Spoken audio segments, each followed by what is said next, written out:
प्रधानमंत्री नरेंद्र मोदी ने 14 जून को इटली के अपुलिया में G7 शिखर सम्मेलन के आउटरीच सत्र में हिस्सा लिया। इसके अलावा प्रधानमंत्री ने सम्मेलन से इतर वैश्विक नेताओं से बातचीत की, जिसमें यूक्रेन के राष्ट्रपति व्लादिमीर जेलेंस्की शामिल हैं।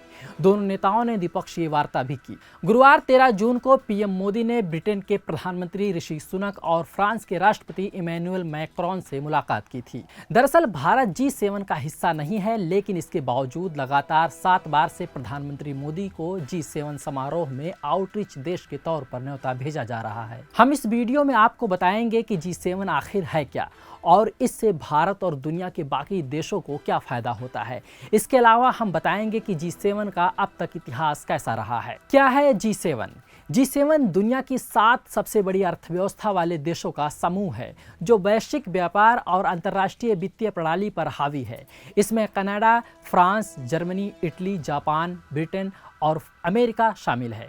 ये 7 देश खुद को कथित तौर पर दुनिया की शीर्ष अर्थव्यवस्था वाले देश कहते हैं और हर साल आपसी हितों को लेकर बैठक करते हैं। हालांकि इनका दावा है कि ये दुनिया भर के अलग अलग मुद्दों पर अपनी नीतियां तय करते हैं। इस समूह की पहली बैठक 1975 में हुई थी। तब वैश्विक आर्थिक संकट के समाधान को लेकर चर्चा की गई थी। शुरुआत में इस समूह का नाम G6 था, क्योंकि पहली बैठक में सिर्फ 6 देश शामिल थे। हालांकि 1 साल बाद कनाडा भी इस समूह से जुड़ गया। इसके अलावा हर साल इस समूह का 2 दिवसीय शिखर सम्मेलन आयोजित होता है। इस शिखर सम्मेलन में यूरोपीय यूनियन भी शामिल होता है। हालांकि यूरोपीय यूनियन इसका सदस्य नहीं है। G7 किसी वैश्विक चार्टर के तहत काम नहीं करता है। इसकी नीतियां किसी देश पर जबरन लागू नहीं की जा सकती।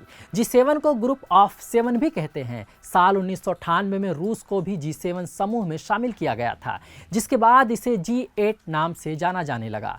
लेकिन साल 2014 में क्रीमिया पर कब्जा करने के बाद रूस को इससे बाहर कर दिया गया। अब सवाल ये भी है कि आखिर G7 काम क्या करता है। G7 दावा करता है कि वह दुनिया भर के मुद्दों को अपने शिखर सम्मेलनों में चर्चा का मंच देता है। समूह दावा करता है कि वह मानवाधिकारों की सुरक्षा, लोकतंत्र और सतत विकास जैसे मुद्दों को अपना सिद्धांत मानता है। समूह का दावा है कि साल 2002 के बाद से अब तक G7 ने 2.7 करोड़ लोगों की जान बचाई है।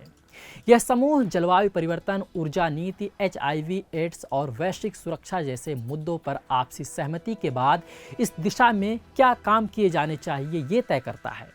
इसके लिए समूह की ओर से फंड भी दिए जाते हैं। समूह की ओर से विकासशील देशों के जलवायु परिवर्तन के बढ़ते खतरों से निपटने के लिए सहायता की गई है। इसके अलावा G7 ने 2002 में मलेरिया और एड्स से लड़ने के लिए वैश्विक कोष की स्थापना में अहम भूमिका निभाई थी। वहीं समूह का यह भी दावा है कि 2016 पेरिस समझौते के पीछे G7 का हाथ था। ये तो हुई अतीत की बात, लेकिन अब जानते हैं कि इस साल G7 में क्या रहा है खास। G7 की शुरुआत हुए 50 साल हो चुके हैं। 50वें साल में इटली इसकी अध्यक्षता कर रहा है। 2024 G7 शिखर सम्मेलन 13 से 15 जून तक इटली के अपुलिया में आयोजित किया गया। वहीं इटली की ओर से कहा गया था कि वह चाहता है कि शिखर सम्मेलन अफ्रीका और प्रवासन, आर्थिक सुरक्षा और AI पर अंतर्राष्ट्रीय सहयोग पर केंद्रित हो।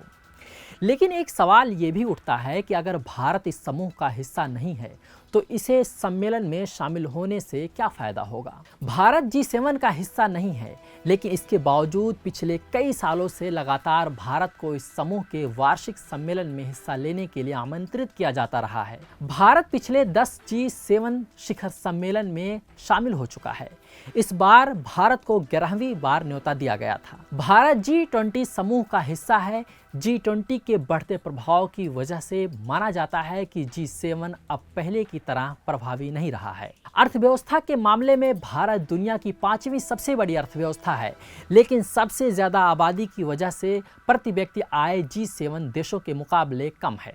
इसी तर्ज पर चीन भी इस समूह का हिस्सा नहीं है। भारत ग्लोबल साउथ के सूत्रधार के तौर पर दुनिया भर में उभरा है। इसके साथ ही अमेरिका, इंडो पैसिफिक रीजन में चीन के साथ संतुलन साधने के लिए भारत को अंतर्राष्ट्रीय स्तर पर काफ़ी तरजीह देता दिखता है।